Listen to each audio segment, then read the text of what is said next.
Hello everyone, that Manga Kid here to give my review of Lady Snowblood by Kazuo Koike and Kazuo Kamimura.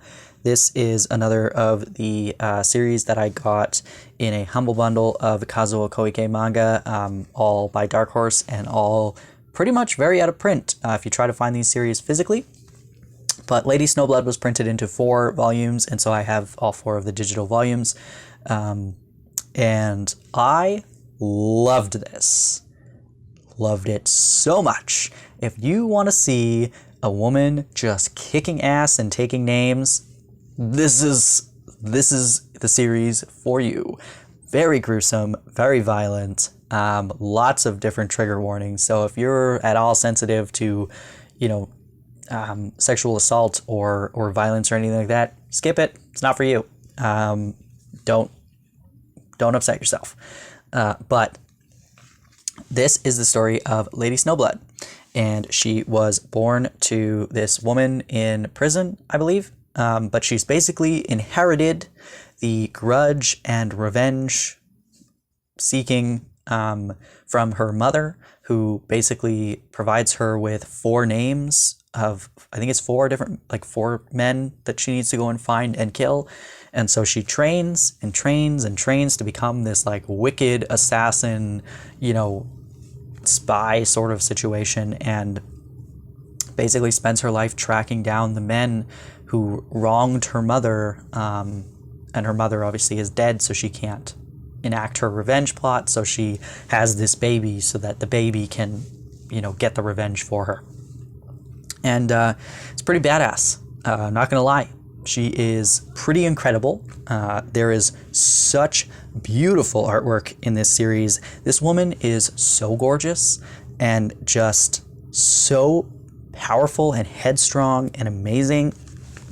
The nature scenes are phenomenal. The action scenes are incredible.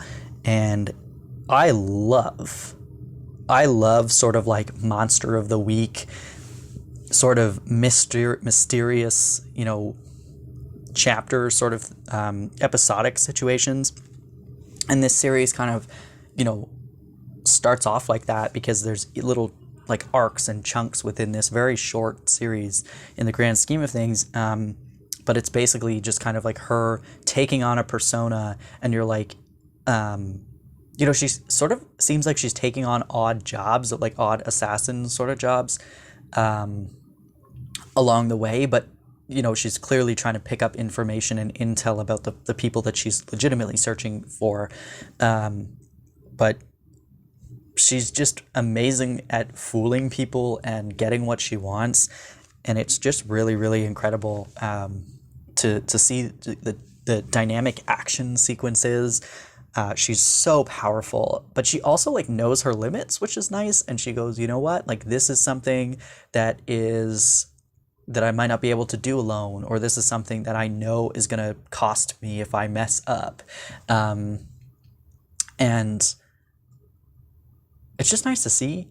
It's super strong woman just doing her thing.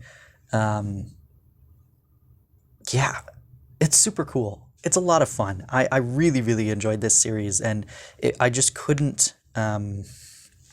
I was having a very difficult time putting it down because it was very, very captivating. I wanted to know, what her purpose was. I wanted to know where she was going and what she was doing and where she was going to go next, and how what she was currently doing was building towards her overall goal. And then not to mention just the art being incredible, and just fun to look at.